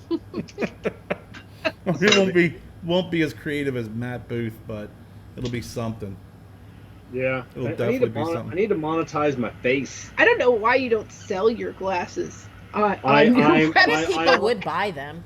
I am. So you have enough followers. So I've only got a few more pair left, and I was just online the other day, so I'm going to order another case of them, and I'm going to sell them online. I think they're cool. The sides, can you autograph them so people be like, oh my god, I have a Kevin Shahan cigar prop, signed, blah, blah, blah, you know? Do they have them in different colors? In this you can get clear, you can get pink, you can get like a smoked, a dark, you can get a like a mirrored. So you can get. I think there's like. I think we should all get a different color box and start rocking. I think that'd be great. You know what? Here's what irritates me the most when I first found it, because when I was riding a motorcycle all the time, I had a hard time finding glasses that fit in between my helmet. Yeah. So I was at the Honda dealership, and I used to buy them. They're like $12 a piece, and then they started getting expensive, so I was breaking them all the time. So and I'm like, fuck. So I'm like, I wonder if I could find these online. So I Googled it, found the manufacturer online, and as long as I buy a box of 12, I get them for $1 a piece. Yeah, that's like pretty good. That's $1.15 or something. And I'm like, those magnificent bastards! What a hell of a markup! Wow. So, yeah. So what kind are they? They're the kind called Nunya. Yeah. Well, he just gave me the cost of them, and he wants to sell them online. Yeah, so that's okay. We'll text it to you. I was gonna sell them for like $5. They're from a company called Starlight. You're ridiculous. Starlite, Starlight. So, but they don't make just. I mean, they probably make. Well, they sell. So I don't know if they're making. I don't know. Yeah, God knows. 50 different. All they just sell is PPE, hard hats, gloves. Different safety glasses. Yeah, because they're safety glasses. They're not actually sunglasses. Yeah, they're not sunglasses. Yeah, they're OSHA-approved safety lenses. Yeah. It's like I got an email the other day, and it was a FedEx tracking number, and I thought it was a joke. I was so excited to see it, and he thought it was a joke. I got it, and it said it was like, you're getting this shipment from Wuhan, China, and I'm like, no. Fucking get out! Yeah, it's one of our awesome new promo items. I freaking love it. Who the hell is effing with me now? I'm getting that. It's would not be bad me. enough. Jen. It's not bad enough. I get all these stupid freaking requests on Facebook. The companies in the U.S. So they just outsource Wuhan, China. Yeah, Jen's creeping on Joe to see if he's wearing his mask because he hasn't had the COVID shot. But she's gonna order shit from China. And she pays the price by getting a 5 o'clock in the morning text message. Yeah, the price was right. Have they determined what's the youngest age for the COVID shot? 12 and up can get them now. Oh, Pfizer. 12 and up. Yeah. I wasn't sure if they finally lowered it because I was thinking about, obviously the kids are. Joe's fighting us on it. If it was up really? to me, he would have already had it by now. But yeah, there's that. But it is age 12 and up. Selfie time.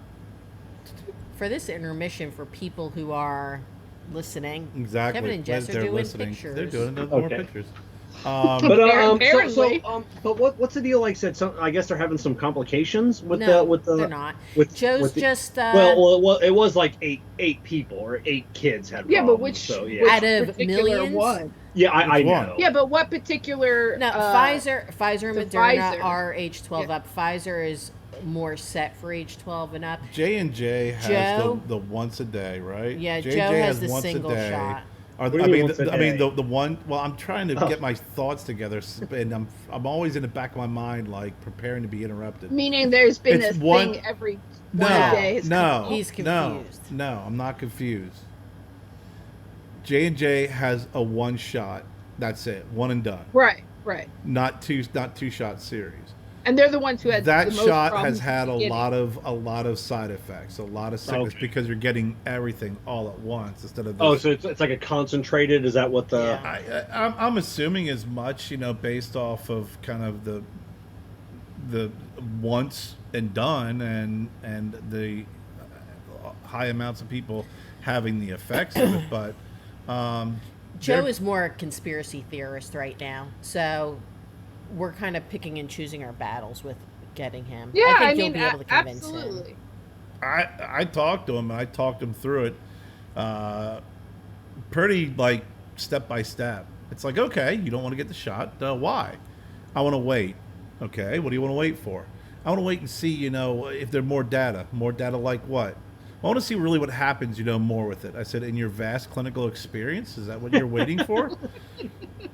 Well, no. Versus, yeah. And it boils down to like, and then when you get to the root, after all those questions, you get to the root that it's all based off of what's been seen in conspiracy theories. And one of the things that for him, I think that a lot of people mistake, and I've just seen the other day somebody posted it on freaking Facebook, and I'm like, I had to keep scrolling because it's like, you mean to tell me cancer's been around for this long and HIV's been around for this long, but this virus that just pops up, all of a sudden we get a vaccine for it. I'm like, it just didn't pop up. It just didn't pop up. Right. It's been around for a while. You've heard of SARS, right? I mean, over it's- a year. no, like- no, it's been No, around I'm saying even over a fucking year though has COVID.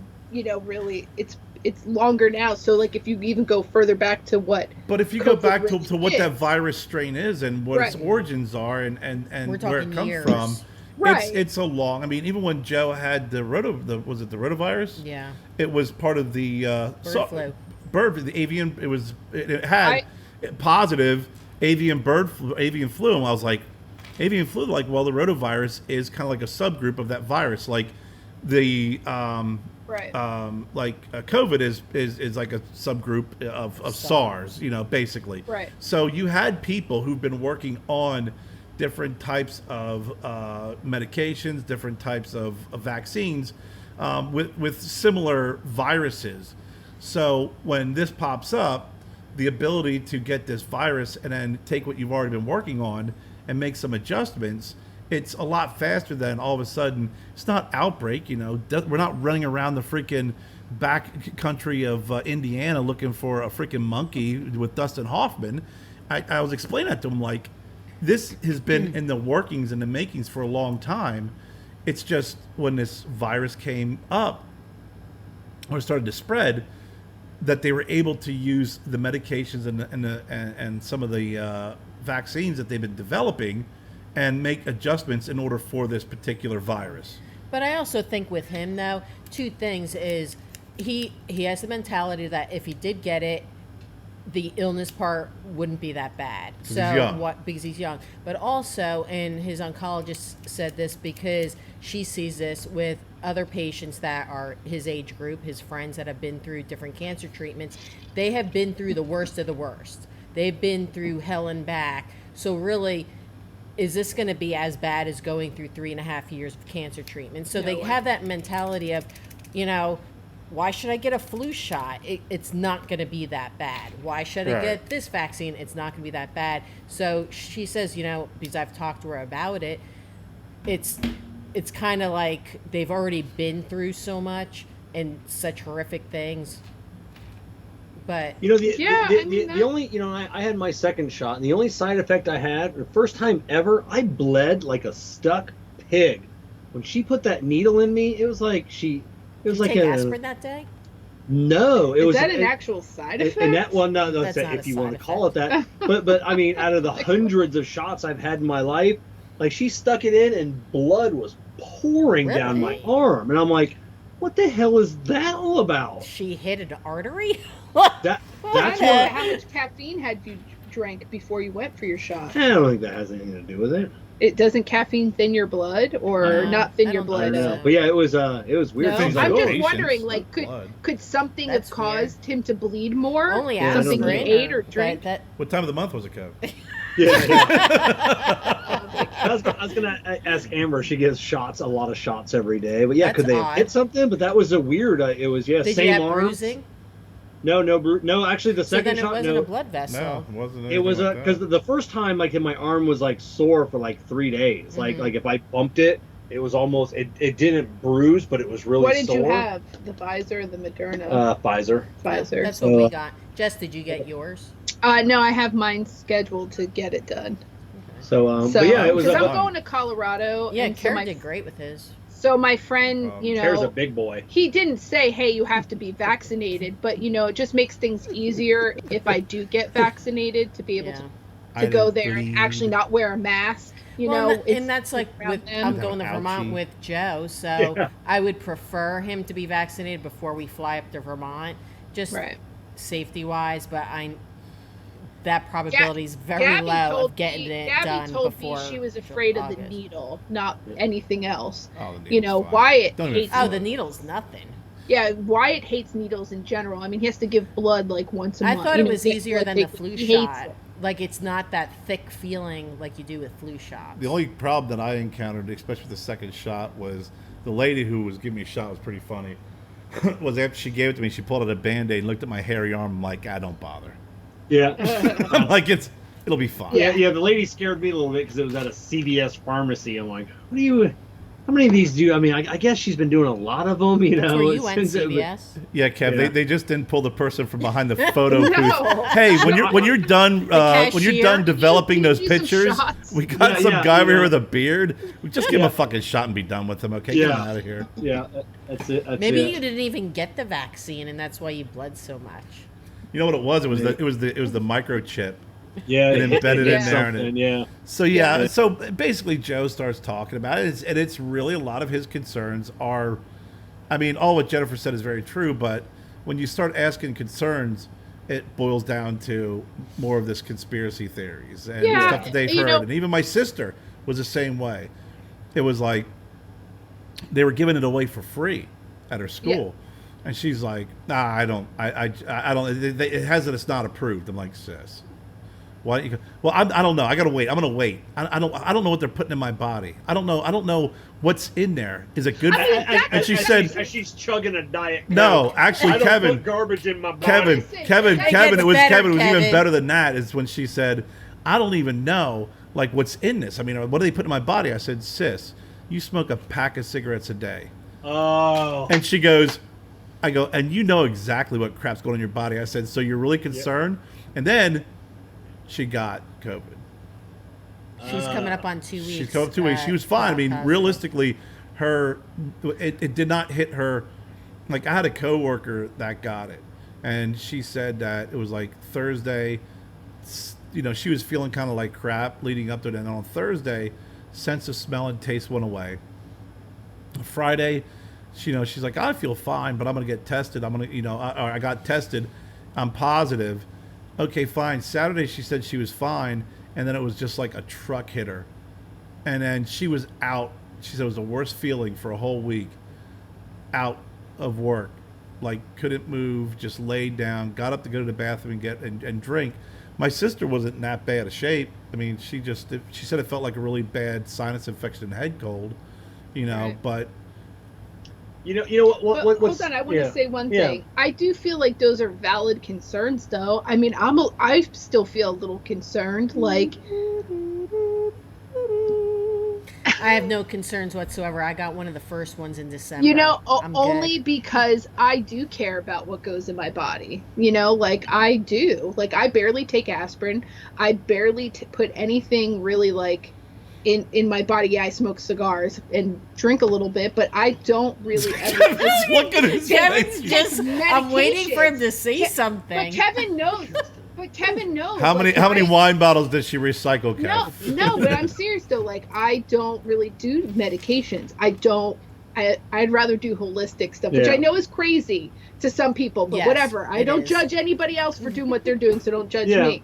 I don't really like putting stuff in my body. I don't like doing that for the kids. Like, I watched Wyatt be pumped with so much stuff, and he's had to take other medications to counteract the medications that fucked up some of the shit for him, And so like the flu shot and all that stuff, Kevin thinks I'm crazy. I don't do the flu shot. I don't have the kids do the flu shot. Like, I don't. But COVID is scary. Like, this scared me. Like, Wyatt and I both had swine flu. Wyatt has had pneumonia once or twice every single year, and sometimes has had been hospitalized and stuff. But I've literally, like, tried to keep him as, like, healthy as possible with, like, foods and all that stuff. But the more, when I have done the flu shot for him and stuff, he's always gotten really sick and ended up in the hospital. And everyone always says there's no way that can happen. But why has it always happened? When he was small, up until the age of 7, every time he had the flu shot, we ended up in the hospital. So, like, I have some valid concerns for me and my kids. But I still feel like it's important that we do it. I just don't know enough people who've had it done that had any kind of major side effects. Like, Graham had side effects with both shots. My mom had one side, the second shot, she had a side effect. But other than that, Jen was was it. a little run down after her second shot. It was explainable and not surprising. I've had some folks I worked with that had. I had one guy who got sick for a day. I had other people that were filled with the weather. It didn't bother me at all. My dad. You would never guess. My dad was fine. Yeah. Same I with didn't my have the dad and issues. stepmom. What scares me, or what scared me the most, really, and why I wanted to get it is, and I know getting COVID for the mass, the vast majority of the population is not a big deal. You're sick, you get over it. But then you start hearing some of these things like, what's going to happen, like respiratory issues 15 years from now, 20 years from now. They're saying some of these people that have COVID are going to be dealing. We're already seeing in the hospital. We're already seeing effects of people that had COVID last year that are now having issues now. And that's what Amber was kind of saying. Same thing. She's like, this is going to be a respiratory issue. Like a decade from now, like people are going to have some serious problems. And I'm like, so you weigh the pros and the cons. So I look at 10 years from now, the cons, they outweigh any cons that are going to happen. And to be honest, one of the main factors for me to decide to do it was because I think it is important to protect our family. So Kevin's done it. I'm going to have the kids do it. I think that's just the smart. Makes sense. Smart. Yeah. It's a smart thing to do. Not believing in the herd I have organization. definitely reservations about doing it, but I'm going to do it because I feel like it's the right thing for the family. But I'm a little bit not a conspiracy theorist. I just feel like I don't know I don't really know any details. I can read this stuff, but I don't really comprehend everything that they're saying because I don't understand some of the science stuff or the medicine side of it. And that's what's scary. Because I don't know. It's not me saying I don't trust them. It's just because I don't know. Well, that's the thing though, Jess, like my sister, when we talked to her about it, was like, if you're not a sciencey person, then you maybe reach out to people that that are sciencey people to help you understand that. The only thing on my end, there's two things. Kevin, you bring up a good point, because there's a lot we don't know. And I remember talking to Dr. Rodriguez, and he's the real deal doctor. He's emergency room and critical care doctor, and he was talking about they were doing research on the impact that it has on clotting, because they had a lot of young people who were getting COVID and having strokes and getting clots and pulmonary embolism because it impacts the body's natural blood thinner, and this interrupts that or has an impact on it, and they don't know why.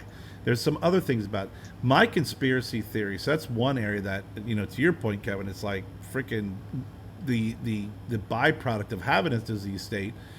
Years down the road is unknown.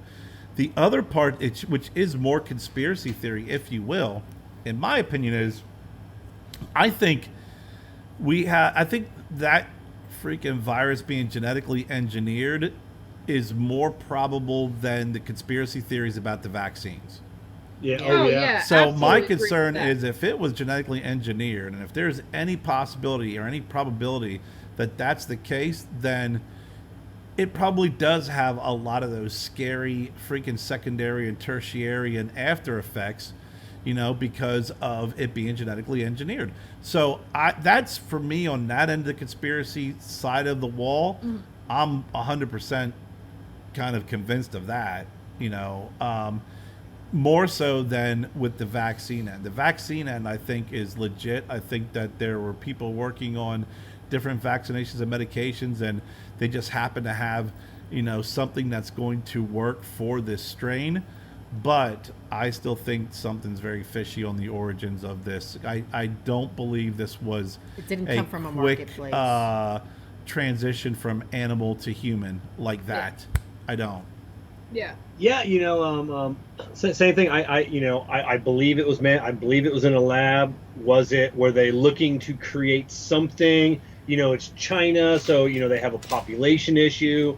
Was it a gene to help control the population?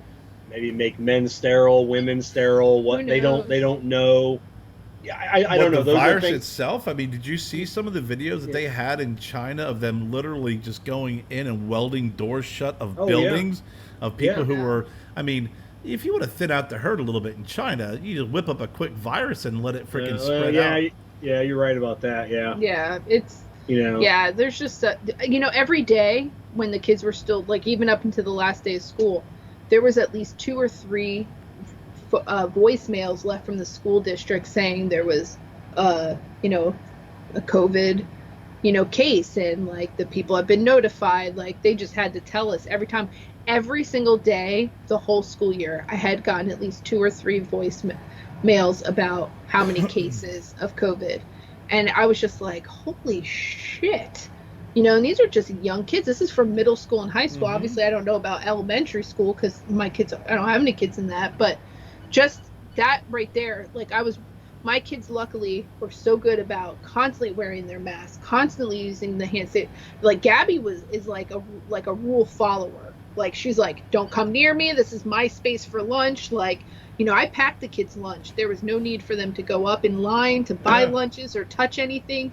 They had their own supplies. Like I was adamant, and luckily, neither one of the kids have really had any sicknesses, but we also are, tried to like limit our activities, which sucks, but we did. Like they went either to my parents or here. Like there was no really going anywhere. And if we went to the store, like you are wearing your mask and you are constantly using the hand sanitizer. And you're more aware now, right? You're also more aware, when you do go out in public, which is kind of, for me, I noticed, you're more aware of space, you're more aware of using hand sanitizer, and also. But see, I was always that person. No, I always use hand sanitizer. I never took precautions. I never washed my hands anymore. Really? I never wore a mask. I didn't use hand. Well, I didn't wear a mask, but I always wash my hands and use the hand sanitizer. But for me, I'm working on customers' cars every day. I'm touching their nasty stuff. Yeah. I'm touching the inside of their vehicle, and it's like, listen, if I'm going to be subjected to this on a daily basis, going into Walmart without a mask isn't going to. No, see, I guess working at Goodwill, we're constantly touching other people's items. Yeah, I can imagine. I wash my hands all the time. We wear gloves. We do wear like like safety glasses and like masks when we're actually sorting through stuff. I don't want to inhale like I can imagine the gross shit. Stuff that's on. Yeah, we get human waste on sheets and stuff. Yeah. Like That's no, disgusting. no, that's Oh, just God. been good practice for me. Yeah, I don't deal with that For me forever. So for me, it wasn't foreign to like make sure I was clean because like I did that anyway. I wasn't going to eat a bag of chips while I'm sorting through some shit. Like that's not going to happen. But with Wyatt, I've always been really cautious with him anyway. Like always like, hey, we got to wash our hands. Hey, we got to do this when we leave and go out somewheres because kids are gross too. They touch everything. Like they used to pick shit up in the parking lot. Like we're walking.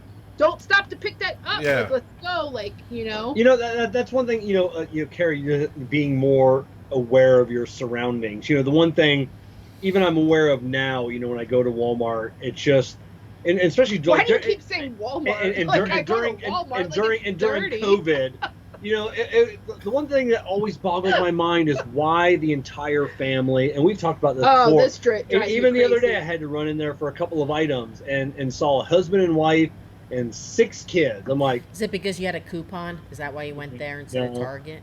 No, because it's a mile from me, and Publix is 3 miles. But it's true. It happens at all stores. Yeah. I've seen it at all stores. Why bring the whole damn family come in? Like, why the whole family? One could stay home. Why not? It's a trip to Walmart, man. Yeah, sometimes but here's it's the a thing. family event. This was during the height of the pandemic. Still, it's a family event. Well, first you guys. But they were asking people to stay home. You got to say it like a Southerner. We're going to the Walmarts. You got to put the and then you got to pluralize it. Hey, y'all want to go to the Walmarts? We were probably saying people like, you ain't gonna tell me I don't have to wear a mask. I ain't gonna be told what to do. But here's the thing: do you wear your mask though now that you've been vaccinated? On and off. On and off. It depends on where I'm going into and who's around me. Okay. We there's been times where if I forget it, I'm not as before I got the shot, the vaccine. If I would have forgotten, I would have gone home and gotten a mask. Right. Now it's like, okay, I'm just gonna run in the store real quick. I'm gonna do this. Right. I'm gonna do that, and honestly, I mean, I waited to the last possible minute to get the vaccine because just working at home and never going out, I was the least at-risk person on the planet. And, right. Honestly, I mean, if I would have gotten it, would have been from you, from work. Me bringing it home from work. And honestly, what was even fucking crazier at that time is the only couple of times I've gone out, I was around it. I mean, early on, I went to a shop down in Anderson. That guy got it. And when we went to North Carolina, I was talking to the owner of that one cigar shop, and I got a call a couple days later that he got it. So... I was like, I'm just going to stay at home and just hang out, and I'm not going to go anywhere. And then even when Daryl and I would meet at Boda, I'd wear the mask, and I still do. And we sit down, and then I'd take off the mask, and we sit down together because he's gotten the shot, and I've gotten the shot. But we go to an open market outside or something like that. We don't wear masks. Yeah, I get it. I mean, I notice people who come shopping. We can't mandate anyone to wear a mask, but my employees, we all have to wear masks if we're on the sales floor or on the register. And there are people who've come in instantly and they're like, we've been vaccinated. Like, okay, I don't care. You don't have to wear a mask. There's no sign that says you have to wear a goddamn mask. Like, we don't mandate it here. But they're always from another state. When did we go to the freaking outlets that time? When in the summer. We went to the outlets in the summertime, right? End of summer. It was August. So it was still pretty, still high. Yeah. And we went to the outlets, and they had, only so many people in the store and lines waiting. We go into the store, and every store, you must wear a mask in order to come in here. And we walk in, half the people aren't wearing masks. Yeah. And it's like, this is August. They're not wearing masks. It's August. I'm like, listen, a lot of these stores are desperate because they probably haven't sold anything in about 8 months, 6 months. So if someone comes in and they're not going to give someone shit because they're getting ready to buy $300 worth of freaking Nikes, right? They're going to be like, okay, don't wear a mask. I'm not going to sit here and argue with you. Yeah, we never, by law, could mandate anyone. Like, Goodwill could never come out and say, hey, you have to wear them. Now, some stores that are privately owned had every right to do that, or restaurants and stuff. But Goodwill said, no, we don't have a right. What we did is we purchased masks, and if people asked for them, we gave them for free. Right. And like we did the whole wipes thing. And you know what's fucked up? You know what I saw people do? Grab handfuls of masks, handful of wipes, and put them in plastic baggies. Like, fucking for real? Like, you're that scummy of a person that you go to a Goodwill and you literally take all of that. For what reason? Like, that blows my mind. I think people like that are like the worst people on the planet. Like, you had to bring your own little plastic bag to steal wipes from all the stores, like the grocery store, Goodwill. Someone somewhere got notified that fucking crazy. Goodwill's giving out free wipes. Bring your own plastic bag. No, it's out of a little, machine thing. You pull it down. Well, no, wipe the I'm part. saying it's someone had to tell them, say, hey, listen, if you go to freaking you go to Goodwill, You realize it's literally like the older population. but someone doesn't carry fucking sandwich bags in their pocket. They do because Kevin, they take crackers from restaurants. They do. They always Listen, have plastic Kevin will bags. vouch for me that Englewood is the most bizarre. These people go to the food store. They literally have like the little things you can scoop and stuff. They scoop it in their hand and they walk around and they eat, but they put it in little plastic bags in their purse. I've seen them do it. That's great. So they take home their samples? They do. It's crazy. Bring their own freaking bags for the. I brought my own sampler. Understand. It's horrible. It's horrible. I watch these people do it all the freaking time, and I'm like, I know they're on a fixed income, but come on. Like, they literally come to my store to take a shit so they can use the toilet paper, so it's not them paying for toilet paper. I don't, because they also take it, because I make sure every morning I check to see how, full the Do toilet you mark paper rolls. the toilet paper? No, but you could tell they're huge. They're the big ones, like industrial size, like that go in. Half of it's gone. That's because they shove it all in their fucking purse. They're horrible people. Did you explain to them how toilet paper is made? Is it No. one ply or two? I should write a little side, but no, these are little pet peeves of mine. But I had safe houses when I travel for work. I had safe house. If I had to take a shit, I knew what places had the best clean toilets. Apparently, We called Goodwill is on the map. we used to call them safe houses. Your Yes. George Costanza. You There knew you go. every good bathroom in We town. did. We had to because we were traveling. Maybe you should keep your bathroom. It was super like, gross so they don't go in. It was there. like, listen, you don't want to go to here, but if you got to take a shit, we'd always like pull into Carlisle Hospital because they had a great one-seater off the side, or this particular doctor's office was in a big building and they had a great toilet. And then if you didn't know the area really well, this happened to me in Virginia one time. I went in and they freaking had the freaking doors locked. I had C freaking doctor's office for key. Oh, So I walk in and go, hey, how you doing? I'm Kerr. Blah, blah, blah, blah. I'm like, oh yeah. I'm like, hey, listen, can I get your key real quick? I want to come back and tell you more about what I'm here. I just need that key right now. I need that key. Yeah. Because you're my safe house and you fucked Yeah, me. always. You fucked me. And any hotel too. I always park in the back because during the day they leave all the doors around open. Yeah. You park around back. You open up, walk in. Can I help you? Oh no, I'm just meeting somebody here who's. I just want to use the bathroom real quick. I'm meeting someone for a meet. We have a meeting here. And out. Yeah, well, that's what they do, but all over the wall and on the floor and on the fucking, and then they don't on clean the it up. wall. Then you're not a Yes. good safe house. then. And you would not make my safe the house. fucking trash can. The other day, What's somebody on the wall? literally had diarrhea in the trash can. Oh, somehow they have explosive diarrhea on the wall. It gets all over the toilet and on the wall. You're welcome, viewers. Are to they this the rats we visual used to of- have shitting and I throwing don't it know. on the wall? No, these are just people. This is apparently what happens when Taco Bell reopened. Apparently, Taco Bell makes their ass explode because they go there. I love and they Taco come shut at Bell. the fucking Goodwill and take a fucking massive diarrhea. No wonder they grabbed several freaking things Yeah. of hand sanitizer. So when they walk in with a Taco Bell drink, they're going to be Oh using no, your I know bathroom. when I could see them walking from Taco Bell because it's literally Lock your door. Tell them Yeah, you're having Out of order. plumbing issues. We Put it out of order. and the sad thing is because we have to share that restroom with the public. Is that and where you use your phone? It's the only Yeah. place I get reception is in the bathroom. So it's the worst because Oh it my doesn't. God, It that's never great. fails. You go in there and you're like, fuck. So I spend like 20 minutes having Who to like cleans it? hazmat my whole body Sure. up so I can scrub the fucking walls. Oh my god. And then I throw up because I have like just the thought of it now makes me want to throw up. It's disgusting. That's gross.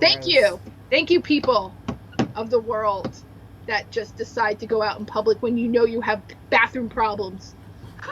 on that Oh. on that shitty note. On that shitty note, On that note, I'm Kevin. I'm Jessie. I'm Kerr. I'm Jen.